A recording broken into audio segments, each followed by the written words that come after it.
from my education. So one of my cousin, he was a part of pharma industry since long when I was in 8th or 9th standard.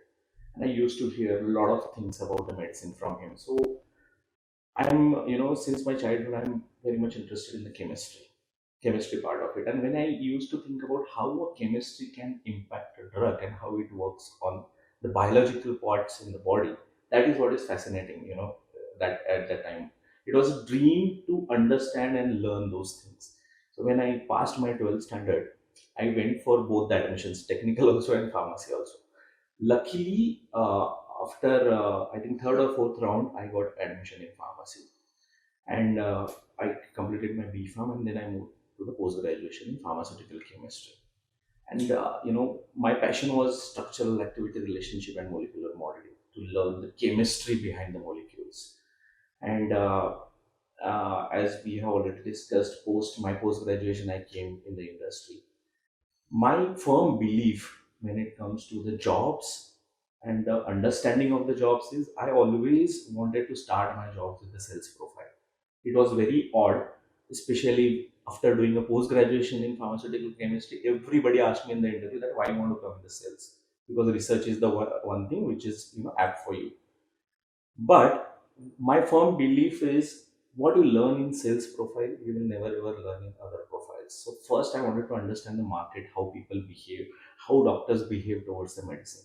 And that's how my journey started in the corporate. So I spent around a year in sales, then 1 year in marketing, where I learned the brand management. And later on, luckily, I got my PhD registration, and along with that, I moved to the clinical development part of the drugs, where I wanted to understand how a drugs is getting developed.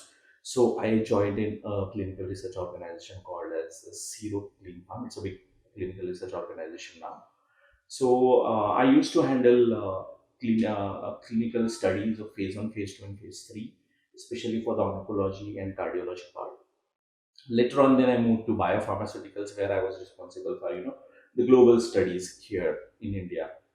And after around spending 7 to 8 years in industry, I got a chance to move to medical devices. Basically, it was a very big decision because pharma and medical devices are completely different industries. But since my childhood, I want to learn new things. So that was one thing which drove me to medical device industry. And I thought, now enough of the clinical development I learned about the drugs. Now let's move to the medical devices, and that's where my medical devices journey starts in 2011. So now it's been almost 12 years in Johnson and Johnson Medical Devices. I'm responsible for medical affairs activities. I'm responsible for the evidence generation strategies for all the medical devices of Johnson and Johnson. Along with that, in last few years, I have developed my knowledge base and my experience with health economics, health technology assessment, as well as the regulatory part of the development of medical device. So that's what my journey